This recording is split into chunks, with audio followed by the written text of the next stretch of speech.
Hi there everyone, and thanks for joining me for studying whales and dolphins in Scotland with the Hebridean Whale and Dolphin Trust. I'm Pippa and I'm going to be talking to you today. Before we get started, you're going to need a pen and some paper to write on. So if you haven't got these, please pause me now. The other thing is that there are going to be a couple of ongoing tasks as I'm talking to you today. The first is I would like you to write down anything I talk about as a solution for how we can be more environmentally friendly. As a marine conservation charity, we have made quite a few changes and I'll be talking more about these, which you can then discuss at the end. The second is, as a marine scientist working out on a research vessel, I need to have really great observational skills. I have to be able to pay attention for long periods of time and be able to accurately record information. To test these skills in you today, I'm giving you a challenge. I want you to keep a tally of every single time I say the word research. Compare these with your friends at the end and see if you guys all get the same answer. Okay, let's get started then. So, we're here at a climate conference talking about climate change. Why are whales important? Why are we talking about climate change and whales? What is the link? Does anybody know this? Feel free to pause the recording and have a quick discussion. So, to explain it in more detail then, we're going to have a look at this illustration. So, here we've got a sperm whale. Sperm whales are incredible whales. They dive right to depths of the ocean where they hunt prey like giant squid. Sperm whales, like all whales and dolphins, are marine mammals, so they have to come up to the surface to breathe. And as they are in the surface waters, they poo. Here we can see whale poo. It's bright kind of pink kind of colour, creates massive clouds in the ocean, and is absolutely full of nutrients. This is essential for life. Phytoplankton here, these are microscopic animals, actually need a few things to thrive. They need sunlight, carbon dioxide, which they get from the atmosphere, and nutrients, which they're getting from the whale poo. Under these conditions, we get plankton blooms, where we get huge explosions of plankton, loads of phytoplankton. This is great for the climate because it's taking carbon dioxide out of the atmosphere. And it's actually thought that phytoplankton takes 1/3 of the carbon dioxide generated by human activities. In addition, they produce oxygen. And this oxygen actually creates enough oxygen for half the planet's supply. So, to put that into perspective, that is every second breath you're taking is thanks to our oceans, phytoplankton, and whale poo. But the story doesn't end here. Phytoplankton are at the bottom of the food chain or food web. They are eaten by animal plankton, zooplankton, which is then eaten in turn by fish and whales. Some of the whales also eat fish as well, and they eat things right all the way up the food chain. So actually, whales and dolphins play a really important role in also helping to regulate the whole ecosystem and the whole food web. But this doesn't just happen in one place. We have whales and dolphins across the world. And what's more, they travel. So we have huge migrations where these whales travel from north to south and south to north, helping to move and mix these nutrients around the world. All living things capture carbon during their lifetime. The larger the living thing is, and the older the living thing is, the more carbon they capture. As a result, whales are absolutely fantastic for capturing carbon when they're alive because they're really long-lived and they grow massive. In fact, it's thought that one whale can capture 33 tons of carbon in their lifetime. And to put that into perspective, if we compare something, say, a tree, we would actually need 23 trees to capture the same amount of carbon. And all of those trees would need to live till 70 years old. So one could argue that actually whales are even more important than things like our rainforests for helping combat climate change and also produce oxygen we need to breathe. Finally then, when the whales reach the end of their life, they fall to the bottom, they sink, and these whale falls help lock the carbon away so that it's out of the atmosphere. As well, they then produce nutrients which other animals living on the seabed can eat. So it kind of really creates this cycle of energy and nutrients, which is essential for life on Earth and life in our oceans. So what do you think? Learned something new? What I want you to do now is pause the video and talk to the person next to you about what you found most surprising about what you just learned.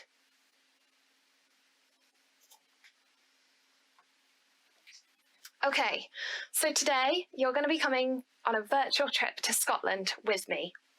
First up, you need to visit the west coast of Scotland, and once you arrive, you're actually going to be going out to a Hebridean island.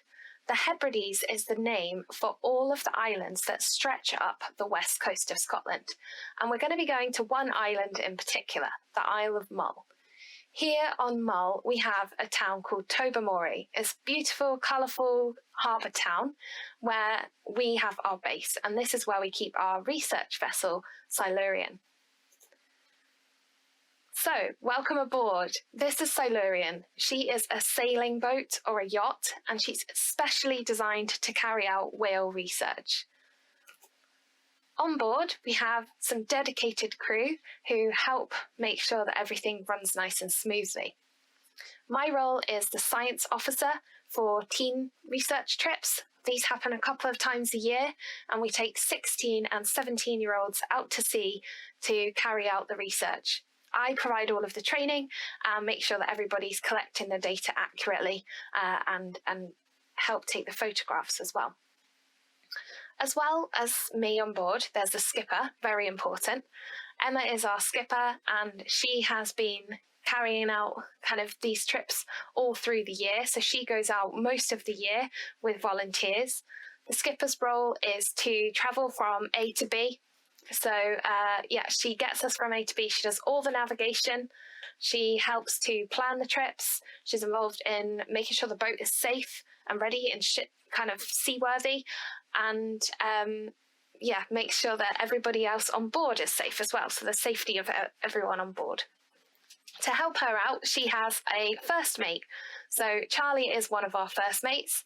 He helps with the sailing, so will help take the helm and steer and help with the sails during the day. He also supports with the domestic side of things, so will help with the cooking and making sure that volunteers are all kind of happy and looked after. And then if we're lucky, we have an assistant who's a volunteer. This trip we've got Craig, and Craig is studying marine biology at university and has come and volunteered his time during the summer to get some experience and to help us out. However, it's not just the crew that we need volunteers. Every single trip we take 6 paying volunteers out to sea for 7 to 12 days at a time. These people come from all over the world. They come from all backgrounds, all ages, all different experience levels. You don't have to have gone sailing before. You don't need to have ever seen a whale before. We teach you everything you need to know, and it's a great adventure. So pause me now and talk to the person next to you about what you would be most looking forward to joining this trip as the 6th volunteer. I'm really excited to hear what you think. I would love to know more about what you think is the most exciting and thing to look forward to about joining us on board. So now you've met everybody, it's time to really explore the boat and have a good look around. If we go downstairs below decks, as soon as you enter the boat, you'll see the saloon. This is basically our kind of living area, our dining area. It's quite a social space, and as you can see, we've got a table that we can just squeeze 10 people around. So here we will eat our dinner, and actually I think they're eating cake just there with cups of tea. Cake is very important when you're out at sea.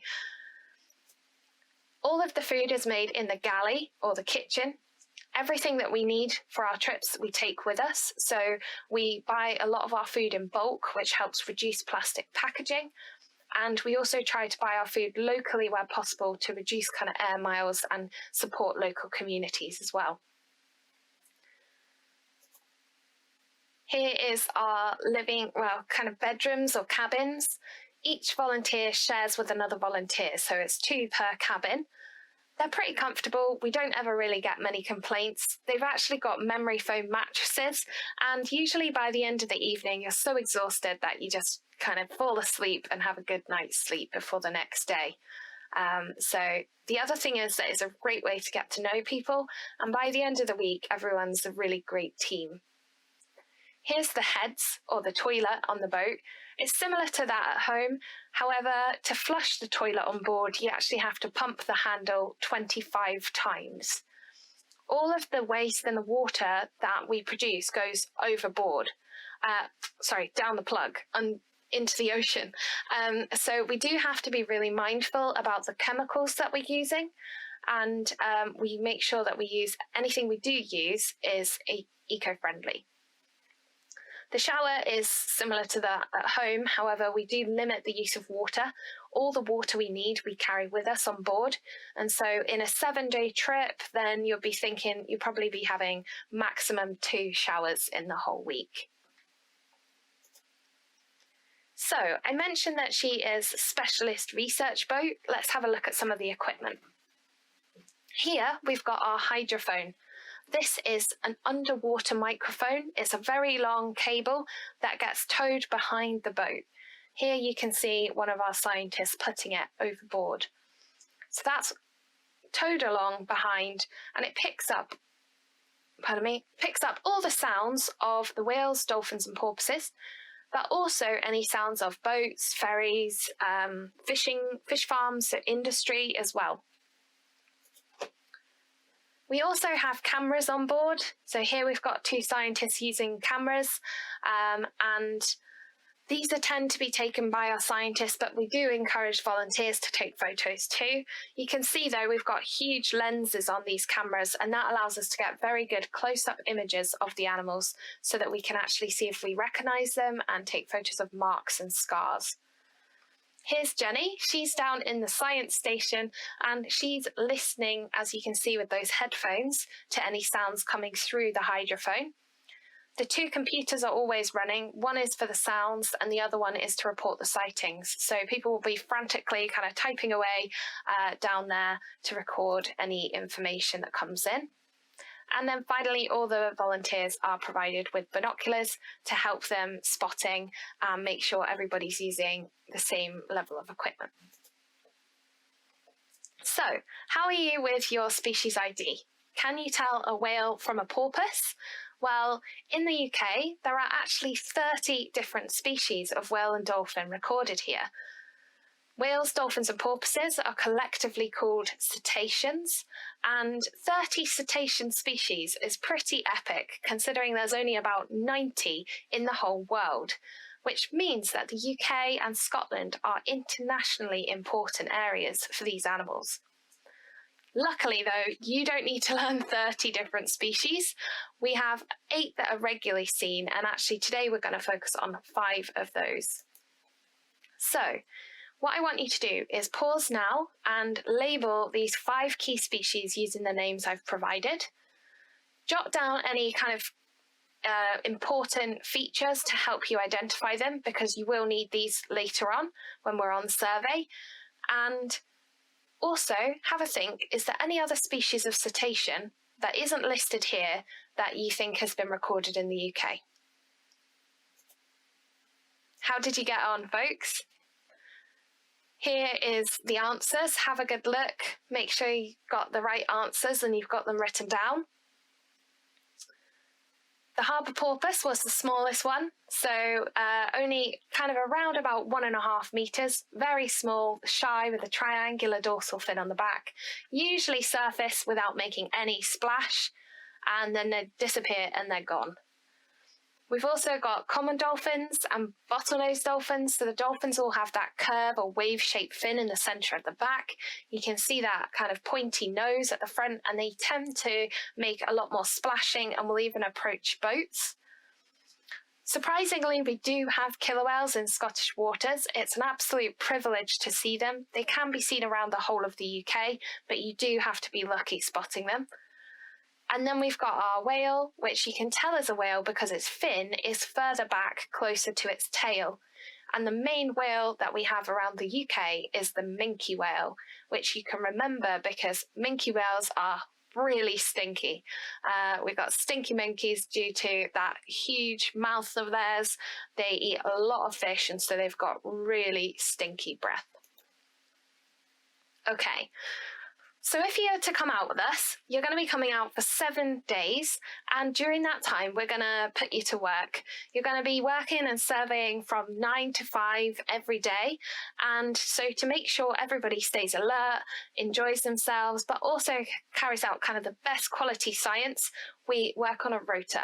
It's all about teamwork.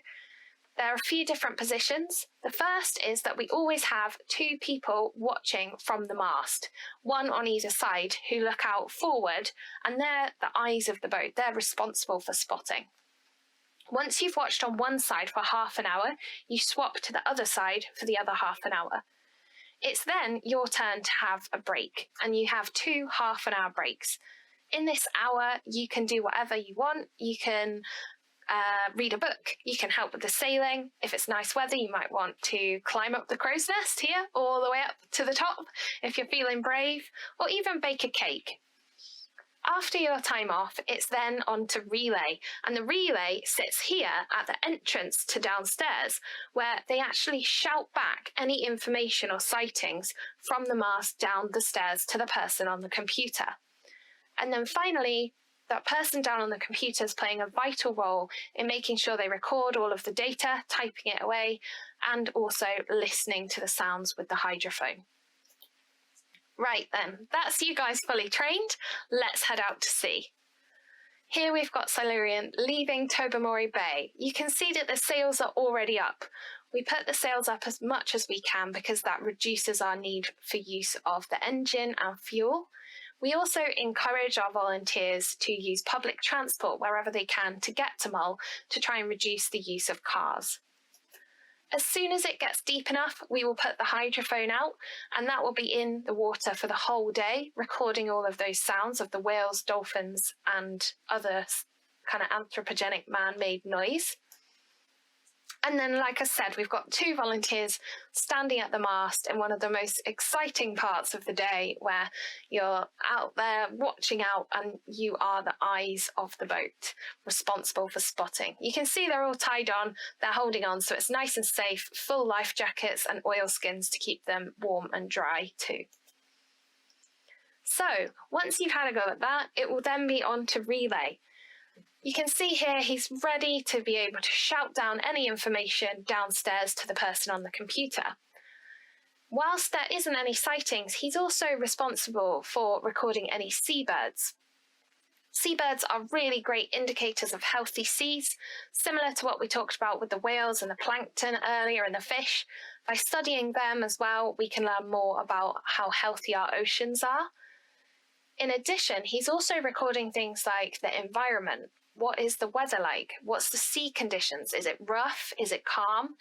How far can we see? Is it the visibility good or poor? And also, at the same time, we are actually recording the sea temperature too. Good spot, guys. Fantastic. Wow. What a beautiful sighting. It's really calm there as well. You can see really lovely conditions. Okay, so when we have a sighting, there's some key scientific information that we need to record. The first is we're going to shout sighting, and we're going to shout it really loudly so everybody on board knows we've seen an animal. We then need to record the angle, distance, number of animals and species so that that can all get entered into the computer. For the angle, we're using the kind of bearings or degrees from a compass. So here we've got 30 degrees, as remember 360 degrees in a circle. This means everybody knows exactly where to look from the boat. Here we've got 3 animals and they're about 75 metres away. We're trying to be as most accurate as possible. We also want to record that there's a young one there, so we record that as a calf. And Also the behaviour, normal swimming. As we're down on the science station recording our information, let's have a quick look at the hydrophone screen. So here, this is showing all the sound that's come in through the hydrophone. And we can actually detect porpoises this way, so they actually make clicks, so we would see that on the screen. But here, all that black kind of dots and lines, that's actually showing noise from something like a boat going past. So as well as hearing it, we can actually physically see it. Now, we're actually looking into sound as a form of pollution, because if something gets too loud and then interferes with an animal's kind of natural requirements of communication, finding food, navigating, then actually it is becoming a problem. So noise pollution is an unseen threat, unfortunately, and by recording all these sounds, we can track and monitor the sound levels across Scotland over time. So we're going to head back up to the bow there, standing at the mast. Fantastic day, so it's great spotting conditions. But yeah, excellent sighting. Wow, look at these guys. So energetic, lots of splashing and surface splashing. Notice the colour, the shape. Wow. Can you count them?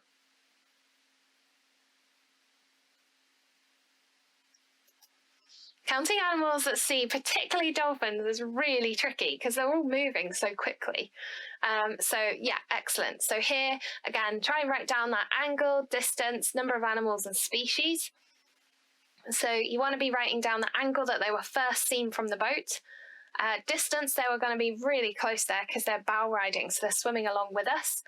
Number of animals, we take a couple of measurements. Maximum, kind of min and max. So minimum is the number of animals that came up at once. So here you can see we've got probably about 15 animals there, and then maximum would be how many more we think were, like an educated kind of estimation of how many were below the surface.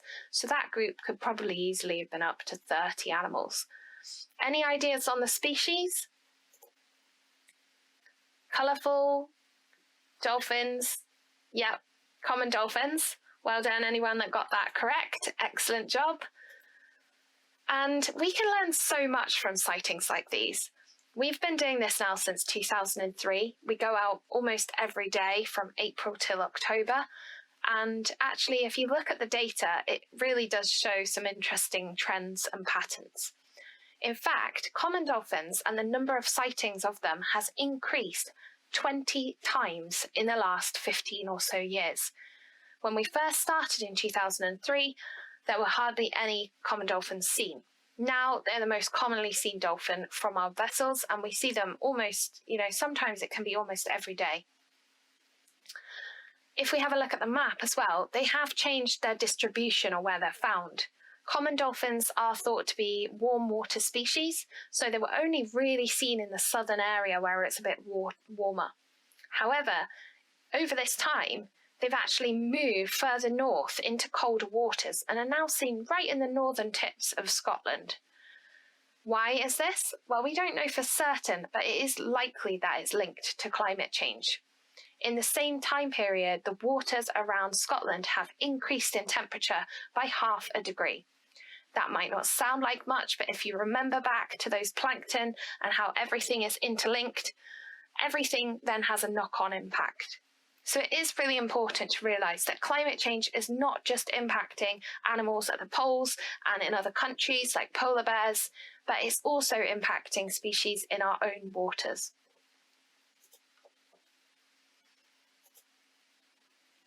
And when the common dolphins bow ride, it is absolutely incredible to hear. Here's Becky, and she is listening. She can see she's hear the common dolphins through the hydrophone, whistling and clicking away. So they're using that sound to communicate and to kind of work out where the boat is the whole time. And like I said, lunch out on the go. We don't stop for lunch. We just have to keep going, and you eat whilst you're at the mast and try not to get your soup all down your front. it looks like it's time for you to be on your break now. So here's your hour off. And during this time, if it's really calm, you can even climb the crow's nest. So it's absolutely fantastic view up here. You can only really get up if it's very calm, but it's a great place to spot from. Wow, yeah, you got it. Fantastic. Sighting, excellent. And look at the size of the animal in comparison to the people on board. Okay, this is a big animal. Yeah, so this was it. The animal was first seen here and then swam under the boat. And then those people, all the crew and volunteers got to see it from the other side as well. So recording from the first angle it was seen at, distance, number of animals, species. We've only got one here. This is quite typical. And what do you think of the species? Yeah, great. Minke whale. So it's a whale because its fin is closer to its tail, and the most commonly found whale around the UK is the minke whale. It's not just any minke whale though. If we take those photographs and we look at them closely, you can see that this animal's fin is not a typical shape. In fact, it's actually got this quite straight kind of back edge rather than the wave-shaped curve, and there's actually even a knobble on the top. We recognise this whale. It's called Knobble.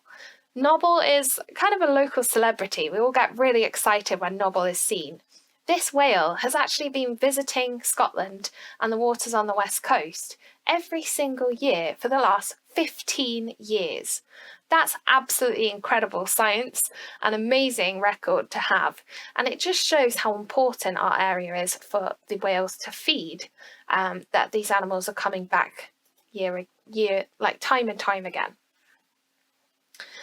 And that's the kind of data and research that helps us to be able to protect them. Unfortunately, to get a lot of protection for these animals, it has to go through government and laws. That's just the way it is. So we do a lot of policy work, and this takes time. In fact, 10 years to get to what I'm about to say. But thankfully, we now have a marine protected area for minke whales on the west coast of Scotland.